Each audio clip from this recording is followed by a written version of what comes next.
我是莹莹，欢迎收看我的麻烦事。上一集呢，我们就跟大家聊到了很多牵动马来西亚粮食价格的外部因素，而今天呢，我们就要把焦点拉回国内。有政治人物说，马来西亚会发生粮食危机，不应该完全归咎于政府，因为粮食价格是受到全世界的局势去影响的。但真的是这样吗？我们内部完全没有责任？今天就让我们一起来看下去。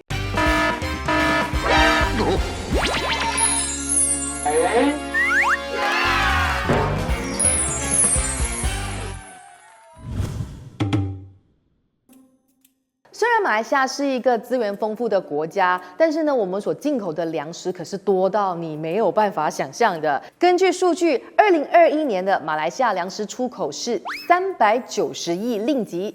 但是呢，粮食进口却花了640亿令吉，而且这不是单一年份的一个异常现象哦。在这10年里面呢，马来西亚总共流出了1900亿令吉到其他国家，为的就只是跟外国购买食物。其实马来西亚的粮食生产呢，一直以来都是没有办法自给自足的。我们不说别的哦，只是讲稻米。马来西亚向来给人家的印象是鱼米之乡嘛，对不对？你看看吉打，你看看士根庄，那些绿油油的画面，是不是让我们觉得我们的稻米产量应该是十分充足才对啊？但是你知道吗？我们其实连稻米也是非常的依赖进口的。2007年的时候呢，其实政府曾经定下目标，说要将只有70%自给率的稻米产量提高到100%的自给自足。但是10几年过去了，到了2019年，我们的稻米自给率反而减少到了63%。主要是因为呢，稻米的产量跟不上人口增加的速度，就好像说，我们的家里已经煮好了2碗饭，某吨你又带了5个人回家吃饭，怎么够吃？所以是不够的。根据农业部的资料呢，我们的粮食需求跟粮食生产之间的缺口是越变越大。因为除了刚刚所提及的稻米啊，马来西亚的其他粮食自给率也是偏低的，像是蔬菜啦，只有45%，牛肉更只有22%。不过呢，禽肉类还有鸡蛋呢，是有达到100%以上的自给率的，还可以出口到其他国家赚点外汇 team。但为什么最近的鸡肉和鸡蛋的价格还会暴涨呢？那我们就要来看第二个内部因素了。马币疲弱是我们这几年的痛啊！我每次看到我们的钱越变越小，越变越小，越变越小，我真的是激心嘛。By the way， 就是因为我们太依赖粮食进口了，所以当我们的马币严重的贬值的时候，环环相扣，我们食品的价格自然就会越来越高。回到刚刚的鸡肉还有鸡蛋的价格，你一定会问说，既然我们都已经不需要进口鸡肉还有鸡蛋了吗？为什么我们的价钱还是会飙高呢？这和马币变小有什么关系呢？关键就在鸡饲料。我们的饲料呢，可以说是完全依赖进口的。就以玉米饲料为例子哦，因为我们没有广泛的去种植加工，所以呢，我们每年呢还是要进口390万吨的加工饲料。在外部因素还有马币贬值的双重夹攻之下呢，饲料的价格已经是暴涨了100%。就算政府尝试去补贴业者，还是没有办法有效的去抵消成本啊。鸡翅 import 鸡料变贵，那鸡肉和鸡蛋又要怎样不涨价嘞？其实马来西亚呢是拥有很良好的气候，还有很肥沃的土地，我们应该是可以生产出更多的粮食才对的。不过问题就出在于我们的社会，甚至是政府一直都很轻视农业，尤其是在80年代的时候，马哈迪当首相之后呢，政府就只是注重工业发展，他们不但呢没有投入足够的资源去推动农业，还把农业视为是过时的夕阳产业。如果一个国家长期轻视农业，自然会造成粮食安全的问题。根据粮食安全指数，马来西亚在2012年的时候就已经出现了粮食危机。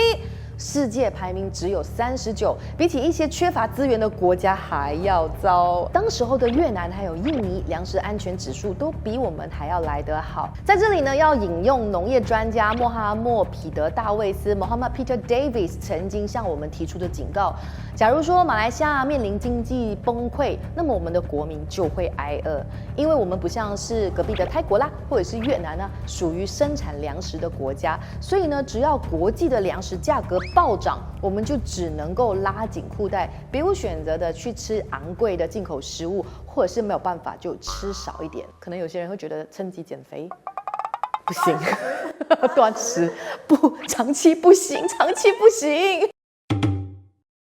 其实马来西亚的农业呢是分成2类的哦，分别是经济作物还有农粮食品。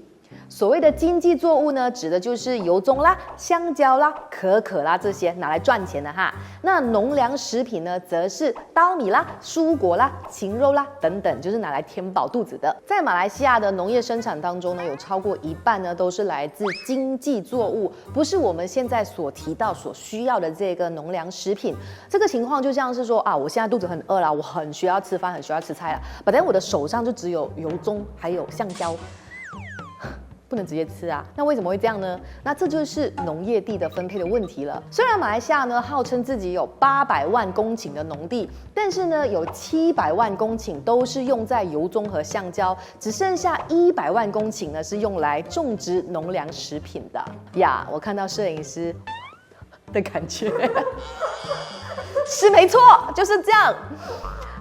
稻米呢更是只有35万，反观我们隔壁的泰国呢是有160万，越南呢更是有750万公顷的。那当然，你也是可以很骄傲的讲说，哦 ，at least 我们 Malaysia 的油棕产业曾经非常的成功啊 ，OK 吗？我们有个明星产品吗？但是呢，过度依赖单一的经济作物是有代价的。当我们呢大量去种植油棕树，这样子呢用来生产粮食的土地又会变少咯。减少走音，就是变少。OK， 根据2020年的数据，我们生产农粮食品的土地呢，总共减少了2.2%。那你可能会觉得说啊，2.2 OK 啦，没有很多吧吗？你觉得很少是不是？可是真实的情况是我们全国的人口增加了，而粮食的需求也提高了。But 我们的生产粮食的农业地却不进则退，这绝对不是一个健康的状况。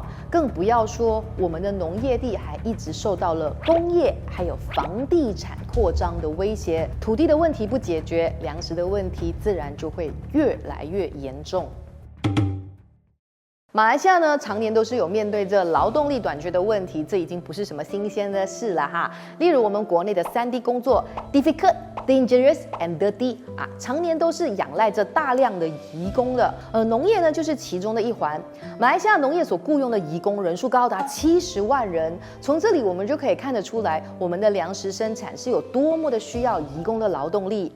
而在新冠疫情爆发之后呢，政府为了防疫，严格控制移工的输入，还在 MCO 期间呢进行非法移工的大逮捕，这就加剧了国内缺工的问题。尤其是农业非常需要移工，如果人力不足，产量就会下降，供应就会不足，价格自然就会走高。不过呢，农业人力短缺的问题也不是疫情的时候才发生的。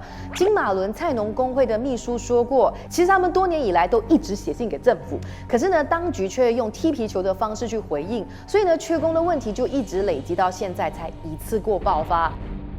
菜农总会呢也曾经提醒过农业部说，马来西亚的粮食供应会有问题，只是那时候的官员就讲如果你本地短缺的蔬菜你可以直接从国外 import 的吗？自己脑补这是什么话 ？OK， 人力短缺再加上很熟悉的官员的态度，我们呢就这样慢慢的走进了现在的粮食危机之中。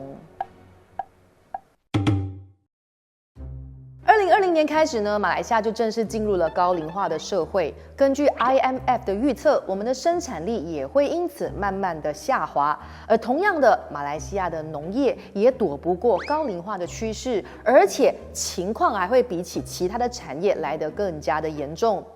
根据2015年的资料，马来西亚的农民当中有55%是高于50岁的，35%是大于60岁，而当中只有低于15%的青年参与农业讲白一点就是呢，马来西亚的农业都是靠中老年人在耕种的，我们国民吃不吃得饱呢，都得靠他们，所以我们也算是名副其实的啃老族。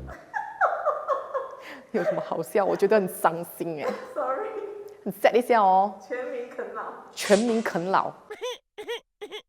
为什么我们的农民会高龄化呢？那是因为马来西亚的社会一直以来对农业都没有特别好的印象，所以像是年轻人呢，他们都不会愿意加入这个产业。而且比起当一名可以坐在 office 里面吹 aircon 的这一个办公室的白领，那么年轻人当然普遍都会觉得，当农民所需要付出的心力，比起实际的收入是不成正比的。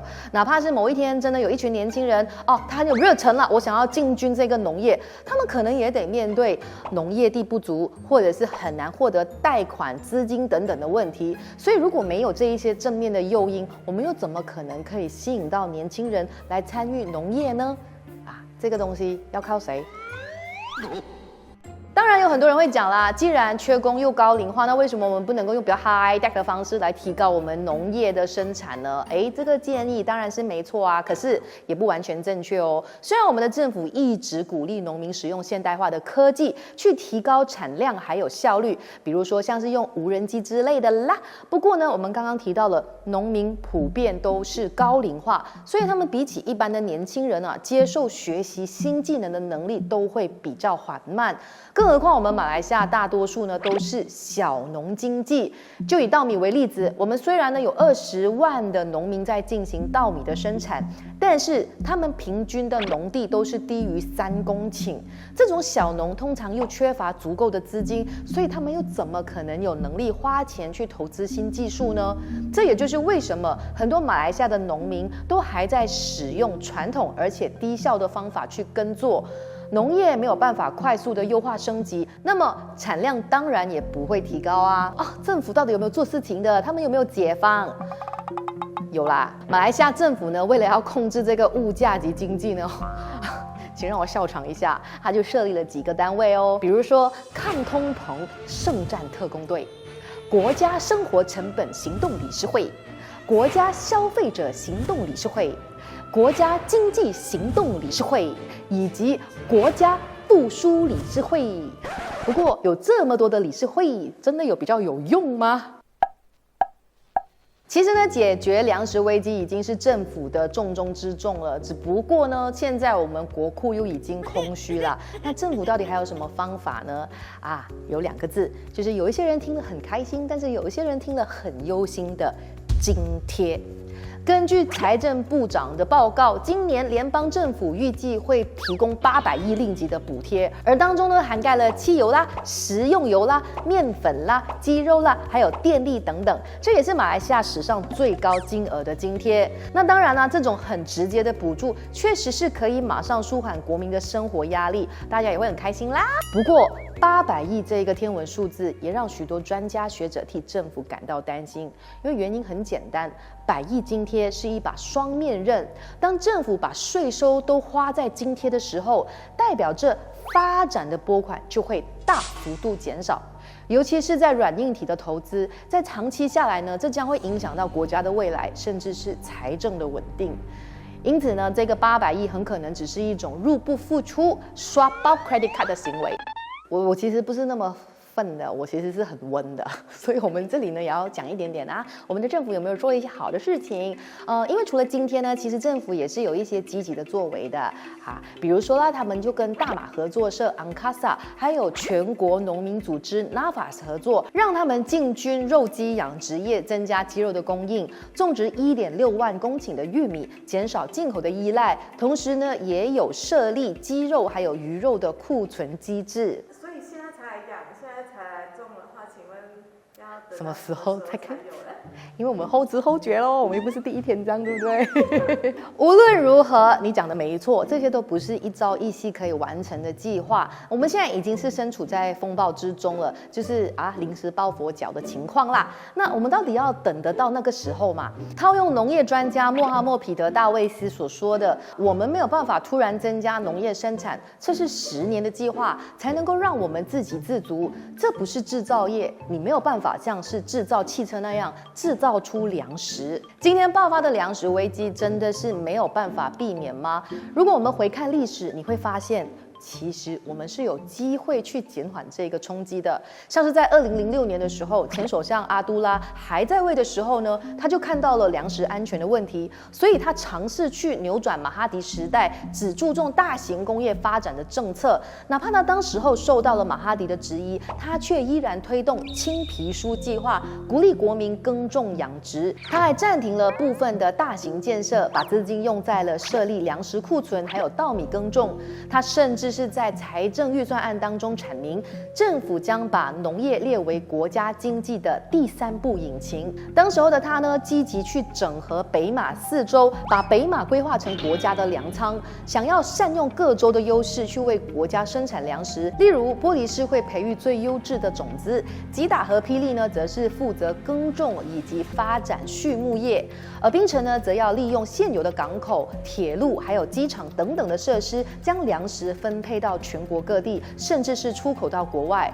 不过，后来阿都拉就提早下台了，接任的纳吉呢，又回到了只看重大型建设的马哈迪模式。阿都拉的粮食政策到底会不会有效，我们其实已经没有办法判断了。历史呢是没有办法重来一次的，不过今天的我们呢，可以试着牢牢记住现在我们所面对的粮食危机。5年到10年之后，我们再重新看回来现在的这个政策，因为粮食政策其实是一场考验毅力的持久战。毕竟要解决这个问题，它不像是盖房子那样可以2-3年就可以解决。那无论是政府或者是我们，都应该要改变看待农业的态度，重新去复兴马来西亚的农业，居安思危，未雨绸缪。